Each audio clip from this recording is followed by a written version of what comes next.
An aging teacher, a loyal dog, and a forgotten corner of the world. When fate strikes under the scorching sun, only love, loyalty, and a single bark stand between life and death. This story will tug at your heart and leave you thinking about the quiet heroes we often overlook. Sit back, relax, and enjoy this deeply moving tale of sacrifice, memory, and unbreakable bonds. Is a dog truly man's best friend? Some people still doubt it. Others have experienced loyalty so pure it leaves no room for question. A dog is the only thing on earth that loves you more than he loves himself. Josh Billings. With dogs, the bond only grows stronger when life gets harder. Mrs. Ruby was a retired school teacher in a quiet village wrapped in thick forests and plantations. She was deeply respected by neighbors, by the children she taught, and by the many who had grown under her care to become doctors, engineers, and lawmakers. She had chosen to make her impact at one of the most fragile stages of human life, childhood. She believed the right words could shape kids into kings, and people loved her for it. She had a warm smile, a gentle presence that melted even the toughest hearts, and above all, she had Terry. Terry was a striking male German shepherd, deep brown with patches of black streaked across his back. He was known for his loyalty, sharp instincts, and almost human-like intelligence. One night, he even helped the local vigilante group track down a gang of thieves. From that night on, Terry wasn't just a pet, he was part of the team. But Terry didn't come from that small village. Ruby had found him years ago during a visit to the city to see her son, who was still living in the country at the time with his American wife and their mixed-race children. It was a sunny afternoon. While stuck in traffic on the way to the mall, she noticed a man on the roadside selling puppies. The moment her eyes met Terry's, something clicked. In the middle of that noisy, motionless street, she made a decision. She bought him right there and then. And so began a friendship that would weather seasons, storms, and silence. A bond as strong as any love story ever told. Ruby had always been a hard worker. Back when she was still teaching, her day would start as early as 4 a.m. She'd feed her chickens and goats, clean out their cages, sweep the house, and still find time to cook a proper meal before heading to school. Everyone in the village knew Mrs. Ruby by her signature silver lunch flask. The kind with multiple compartments. No one ever saw her without it. Every morning, on her way to work, she was stopped by Chinaza's roadside stall, a middle-aged woman known for her crispy akara, bean cakes, and warm pap, fermented corn porridge. It was her little ritual. Her students often whispered about her lunch flask. They were always curious. Just how many dishes did she carry in there? Did she share it with all the teachers? Was it a feast in disguise? Little Aze once thought he'd get the answer. One morning, Aze was punished for being caught peeing on the flower beds, right in front of the principal's office. At the time, Aze was made to kneel in the staff room for an entire period, while teachers walked in and out of their classes. It was the worst kind of punishment, worse than 12 strokes of the cane. Every teacher who passed would seize the opportunity to deliver their own version of a lecture. Life lessons, moral values, and long warnings about how disobedient children never amount to anything. And all the while, your knees burned against the cold, unkind concrete. No one wanted that. Eze served his time, just one period, but came out with tales no one expected. He claimed he had finally seen the inside of Mrs. Ruby's famous flask. According to him, it held goat meat, cow meat, boiled eggs, rice, noodles, all layered in a warm, heavenly aroma. He said she shared it with the teachers like it was a royal feast. Of course, Eze hadn't seen a thing. He just wanted attention. He wanted to be the boy who finally solved the mystery. Still, Eze wasn't entirely wrong. There was a feast, but not with the teachers.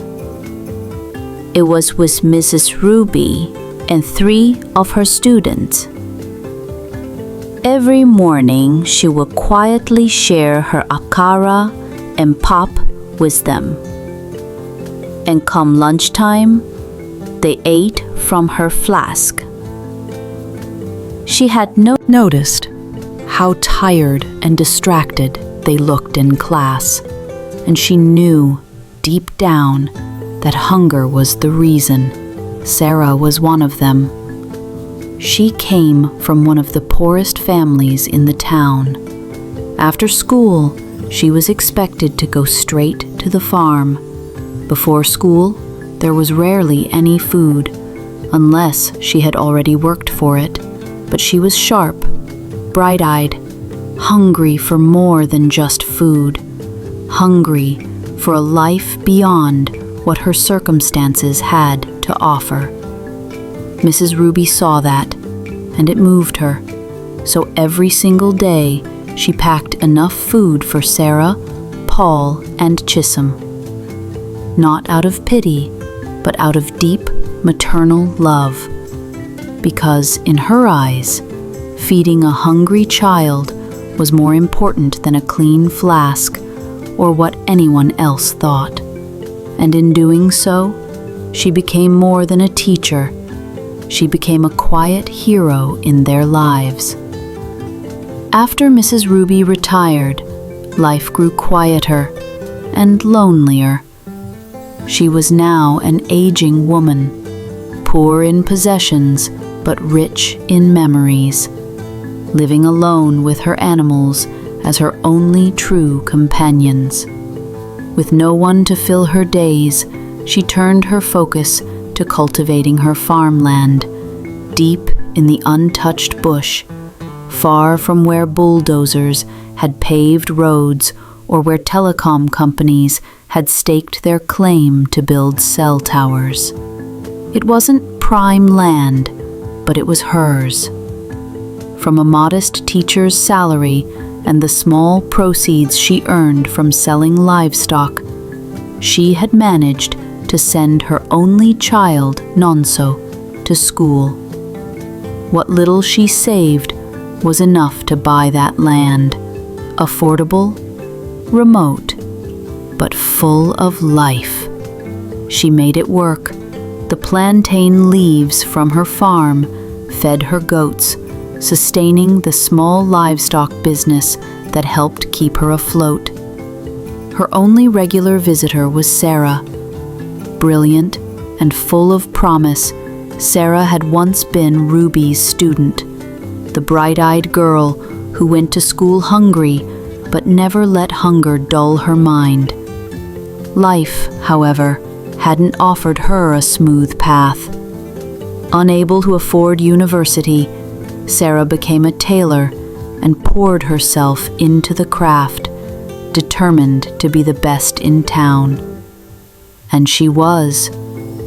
Sarah would stop by from time to time, bringing laughter and companionship. She and Terry, the ever-loyal German shepherd, were good friends. One day, as Sarah sat with Ruby in the front yard, the two reminisced over old memories, staff room punishments, childhood mischief, and the days Sarah wore mismatched socks to school. They laughed until their sides hurt, their voices dancing in the stillness of the afternoon. Terry barked in the background, as usual. He was an excitable dog, always alert, always trying, it seemed, to turn his barks into words. Over time, though, Ruby's aging ears and fading strength began to muffle his signals. His bark, once so clear to her, had started to sound like distant, distorted music, especially when real human company was present. She missed the messages he tried to send. But Terry never missed a thing. He understood her. He could sense that something in her was fading, her health, her awareness, her spirit. That afternoon, something changed. While the women were deep in laughter, Terry suddenly leaped onto a large log near the yard. He gave a bark, not loud, but sharp. There was something in it, urgency. His eyes, usually filled with energy, were now clouded with worry. He looked at Sarah, almost pleading. She paused. As she rose to give him a playful pat, Terry bolted. She knew immediately something was wrong. She followed him instinctively, and there it was. A venomous snake had slithered into the chicken cage, hidden from plain sight. Terry had seen it first. Because of him, the day was saved. Or was it? Sarah left before nightfall, just as always, but Terry stayed. Every day, every night, with Ruby, who was slipping further into a quiet decline. Her memory began to waver. Her hands would sometimes go numb while working on the farm. One moment, she'd hold a cup of water, and the next, it would crash to the floor, her hand suddenly frozen. She was present in body, but often absent in mind. Terry saw it, felt it, understood it in a way no human could. From that day on, he became more than a companion. He became her guardian, her silent voice of reason, her protector. And when she wouldn't listen, he'd do what he had to. He would act, not just to bark, but to save. Because he wasn't just a dog. He was Terry, and she was his whole world. After that day with the snake, Sarah and Terry formed an unspoken bond, one built on gratitude, loyalty, and play. Every time she visited, she brought him treats, and every time, Terry would wag his tail wildly at the sight of her, hoping for a quick game of catch. He loved it, the way he leaped, the way he barked with joy. It was the one time he let himself just be a dog. But something in Terry had shifted. He had grown more alert, more intense, protective. overprotective even, as if he sensed that something terrible was coming. That morning, Ruby, true to her routine, made her way to the farm. Ruby, wearing her wide-brimmed farmer's hat, moved with a sense of quiet purpose. She had just harvested some fresh plantain leaves, stacking them neatly to take home for her goats. She was determined, as always. She never missed a day. It was her rhythm, her way of staying alive in every sense of the word. But then, something went wrong. After a while, the sun was unforgiving, beating down on her with no mercy. The leaves shimmered in the heat, their moisture evaporating into the air. As she pushed her hoe into the soil, she couldn't lift it back up. Her arms weakened, her feet gave way, and suddenly she collapsed. Right there, under the scorching sun, her body hitting the hot, dry earth with a thud, paralyzed. Her eyes fluttered, barely open. Her lips trembled, struggling to form words, but no sound came out. Terry knew. He barked frantically, calling, pleading, running to the bush line and back, searching for anyone. But there was no one, just heat, silence, dust, and her still body. He returned to her, circling in panic, barking with a desperation that cut through the heavy air. She wasn't gone. Her eyes were still moving, but he couldn't understand what she was trying to say. He licked her face gently, hoping for a response. Nothing. He recoiled. Her skin was burning. Even his rough tongue couldn't bear the heat radiating from her fragile frame. That was when he knew he had to do more.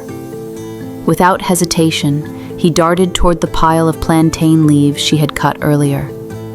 One by one, he dragged them with his teeth, struggling, pulling, determined, and brought them to her side. He covered her body, shielding her as best as he could from the sun. His instincts had kicked in. He didn't need to understand the science of heat stroke. He just knew she was in danger. Hours passed. It was midday now. Ruby would usually take her lunch at this time, sitting under the shade, resting for a moment before continuing her work. That day, she had brought boiled yam. Terry ran to her flask. He pawed at it, sniffing, circling, whining. He couldn't open it, but he tried. He was sure she was hungry. He knew she needed help. And this time he wasn't waiting for instructions. He would find a way, whatever it took, because she was everything to him. And he was all she had. Terry ran to town with purpose in his stride and panic in his heart. He darted straight to Chinaza's Akata stand, the same familiar place where Ruby used to stop almost every morning. Chinaza was busy, surrounded by customers scooping hot Akata into paper wraps and serving steaming pop to eager hands. Terry barked, loud, sharp, desperate. He tried locking eyes with her, ears raised, eyebrows twitching, tail stiff with urgency. But no one understood. All they saw was a barking dog. Annoying, disruptive. He looked at the bowls of pop in their hands. An idea struck him, like the game of catch. If he took something from them, they might chase him. Maybe then he could lead them to Ruby. So he tried. He snatched a wrap of Akata from one man's hand and took off. But instead of following, the man shouted and swung a stick. Whack! Terry yelped and ran. But he tried again. and again. Every time, pain, yells, blows, disappointment. Terry was no violent dog. He wasn't like that. He loved people. He trusted them. He was once the pride of the town, the beloved shepherd who saved the village from thieves, the loyal companion who made children laugh. But now, he was being chased away, beaten, misunderstood, and worst of all, ignored. Chinaza, already frustrated by the chaos, yelled, "Somebody get this dog away from my shop!" Terry's heart ached, not just from the bruises, but from the eyes of the people, their cold stares, their confusion, their anger. He had failed. Bruised, tired and heavy with worry, he turned back, limping now, his body sore, his spirit shaken. He lowered his head as he walked slowly back to the farm. And then he heard it. A familiar voice. "Terry? Is that you? Hey." It was Sarah. He stopped, barked again, faster, louder. His voice cracked with desperation. His tail didn't wag this time. His eyes were wide, pleading. Sarah bent down to rub him gently, her face contorting in shock and sadness when she felt the bruises on his skin. "Terry, what happened?" she whispered. "You're not the kind of dog to cause trouble."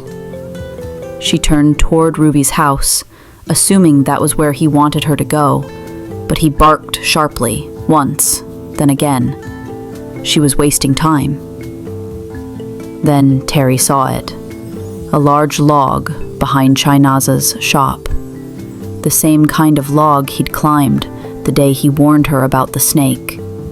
He ran to it, climbed up, stood tall, looked right into her eyes. That same look, worried, heavy, sad, begging her to understand. And she did. Without another word, Terry leapt down and bolted toward the bush path. Sarah followed, faster, heart racing. They reached the farm. And there, under the fading heat of the day, lying still on the cracked, sun-scorched soil, was Ruby, almost lifeless. Ruby was hospitalized. Her body was failing her, but her spirit was strong. She had never wanted to be the kind of old woman who became a burden to her family. She was content with the quiet company of Terry and her animals, until now. But the truth was, she could no longer live alone. She needed constant care. Her family had missed her terribly, so when the time came, they brought her abroad to be close to them. And of course, she didn't leave Terry behind. He had earned his place, not just as a pet, but as family. All Ruby wanted was to be surrounded by love, not to fade away alone on a patch of farmland, but to go gently, wrapped in the warmth of those who mattered. She held on tightly to life, and every now and then, in the quiet corners of her hospital room, she would think of Sarah. She often wondered, what if I hadn't cared for her all those years ago? Would my cold body have been left in that field, with only Terry beside me? Would I have ever seen my family again? The thought haunted her, but it also filled her with gratitude. One act of kindness had come full circle. Sarah called often. Her voice was a familiar comfort that crossed oceans. When Ruby finally passed, it was peaceful. She had said her goodbyes. She had felt love. she had been remembered. In her final wishes, she entrusted Terry to Sarah, and so Terry returned to the town. He adjusted to the change, loved and cared for once again. But every now and then, when the air was quiet and the moon was high, he would wander. Sometimes to Ruby's old house, other times to the farm, now overgrown with weeds, but still alive with memory. Maybe, just maybe, he could still feel her there. In the wind that rustled the plantain leaves, in the warmth of the morning sun on the red earth, in the silence between his steady footsteps. Terry was home, but a piece of him would always belong to her.